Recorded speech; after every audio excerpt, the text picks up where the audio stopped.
All right, well, it's getting late. Day 19, this will cross over into, officially. This is what I'm going to mention tonight.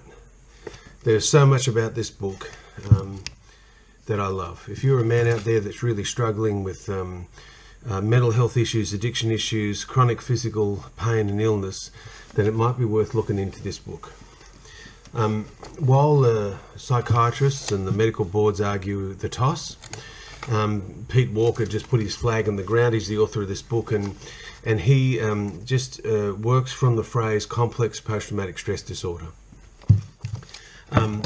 Without going in and defining that, he's just saying that complex stress from childhood developmental trauma is something that we now know from the Adverse Childhood Experiences study that we've got enough evidence that it exists. They're just arguing over what they want to call it. Bessel van der Kolk put forward the developmental trauma disorder, and so maybe in the DSM-6 we'll see some changes. One of the comments he makes in this book is that if they finally acknowledge developmental trauma disorder for what it is, then the DSM-5 or the DSM-6 would be reduced to the size of a large pamphlet.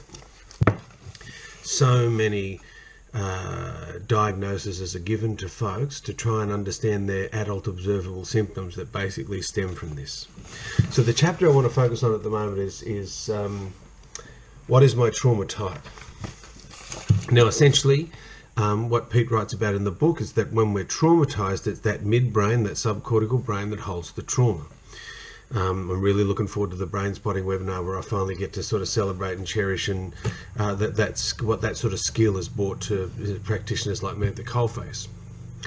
But for the purpose of this, Pete says this chapter describes the trauma topology for recognizing and recovering from different types of complex post-traumatic stress.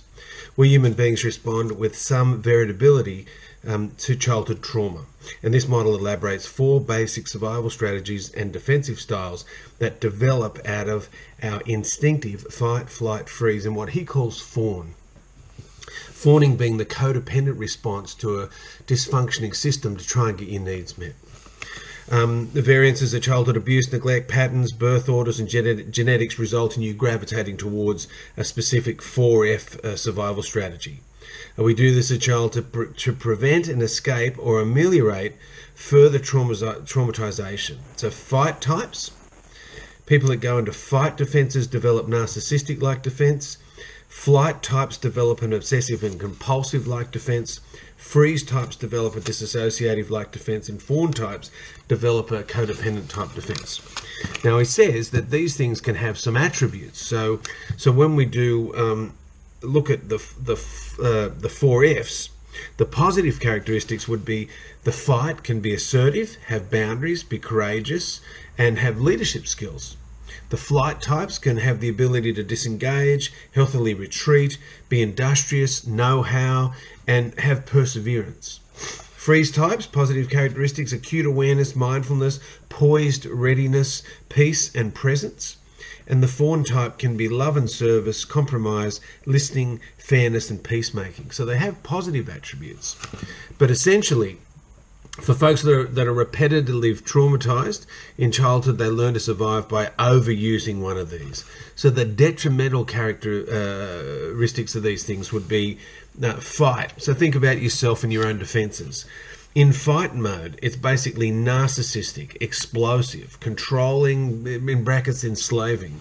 Entitlement, a type A sort of personality, bully, autocrat, demands perfection, sociopathic, and have a conduct disorder. So that would be the detrimental for fight. For flight, a tendency to be obsessive compulsive, panicky, rushing or worrying, trying to outrun pain, drivenness, adrenaline junkie, busyaholic, micromanager, compelled by perfection, mood disorder, possibly bipolar, those symptom spectrum, and ADHD. The freeze type, negative characteristics, disassociative, contracting, hiding or camouflaging, isolation, couch potato, space case, hermit, achievement phobic, schizophrenic, and ADD. And the fawn type is basically the codependent characteristics, obsequious, servitude, a groveling, loss of self, people-pleasing, doormat, slave, social perfectionism, domestic violence victim, and a parentified child. So those four, when you're sort of trying to work out, well, which trauma type am I? Do I have some of the positive characteristics? Do I have some of the sort of 4F negative characteristics? I'll take a snapshot of this and put it up as a slide underneath the post. So essentially, when he says, well, complex post-traumatic stress as an attachment disorder, so he's saying that if we look at, say, many fight types avoid real intimacy by alienating others with their angry and controlling demands for unconditional love. This unrealistic demand to have their unmet childhood needs met destroys the possibility of intimacy. Moreover, some fight types delude themselves into believing that they are perfect, and they see the other as the one who needs to be perfected. This defensive belief then entitles them to totally blame their partners for relationship problems. Flight types stay perpetually busy and industrious to avoid being triggered by deeper relating. Others also work obsessively to perfect themselves, hoping someday that they become worthy enough of love. Such flight types have great difficulty showing anything but their perfect persona. So showing any of those underlying shadow things can nearly be impossible. Many freeze types hide away in their rooms and reveries, fully convinced that the world of relating holds nothing for them. Freeze types who have not been totally turned off by relationships, by horrible childhood neglect or abuse, gravitate to online relationships. Online relating can be pursued safely at home with as little contact as desired. Many fawn types avoid emotional investment and potential disappointment by barely showing themselves. They hide behind helpful personas and over-listing, over-elicit, or overdo for the other. By over-focusing on their partner, and then they do not have to risk the real self-exposure and the possibility of the deeper level of rejection.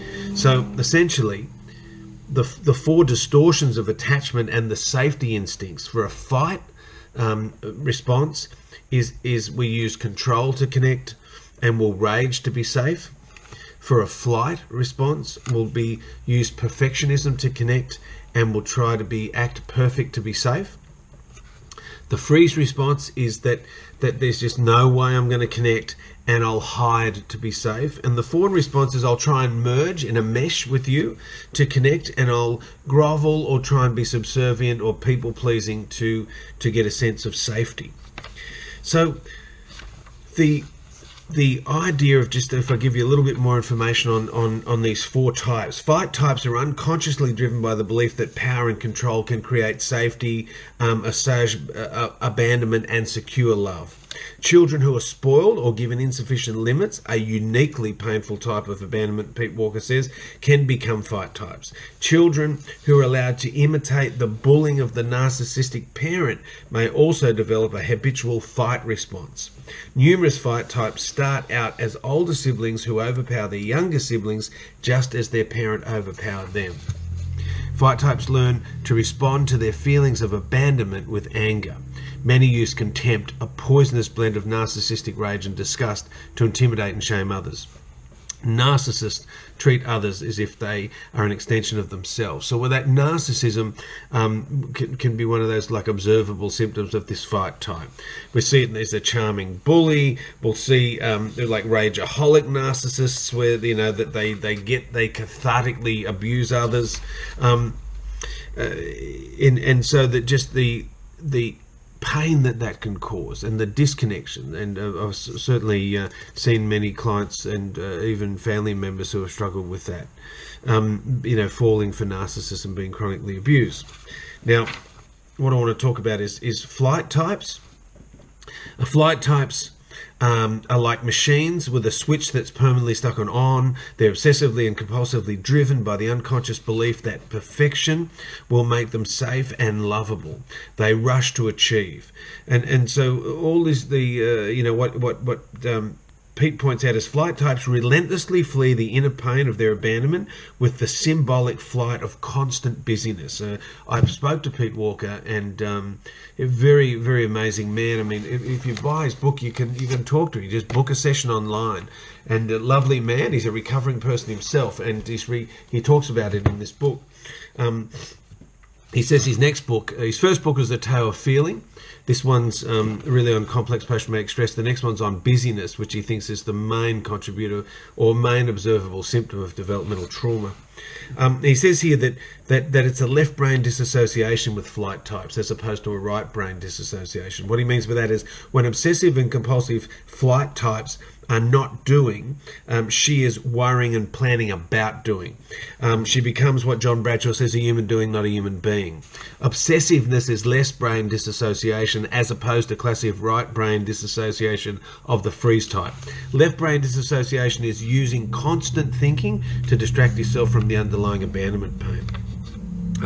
They're prone to being addicted to adrenaline, prone to process addictions like workaholism, and prone to stimulant addictions like ice and speed, etc. One of the things I thought was interesting is that there's plenty of things that they can start that we can start to do to tune in to try and touch and heal that pain. But I thought it was interesting that Pete said, when I am triggered, I often feel pulled to busy myself with the simplest and easiest tasks, sometimes losing sight of key responsibilities. So this is where it can be mixed up with ADHD, because people look like we can't sort of focus on the important stuff, and we're easily distracted. But essentially, it's just that chicken with the head cut off, because if I focus on something important and have to tune in, I'm going to have to feel that pain. The freeze type, as known as a camouflage response, often triggers survivors into hiding, isolating, avoiding human contact. The freeze type can be so frozen that retreat mode seems that the starter button's on off, so we just don't even move into relationship. Of all the 4Fs, the freeze types seem to have the deepest unconscious belief that people and danger are synonymous. While all 4F types commonly suffer from social anxiety, freeze types typically take a great deal more refuge in solitude. Some freeze types completely give up relating to others and become extremely isolated. Outside of fantasy, many also give up entirely on the possibility of love. If I was to talk, just to highlight the last one, would be around the fawn type and codependency. Fawn types seek safety through merging with the wishes, needs and demands of others. They act as if they believe that the price of admission to any relationship is the forfeiture of all their needs, rights, preferences and boundaries.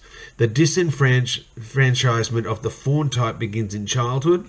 She learns early that a modicum of safety and attachment can be gained by becoming the helpful, compliant servant of the exploitative parent.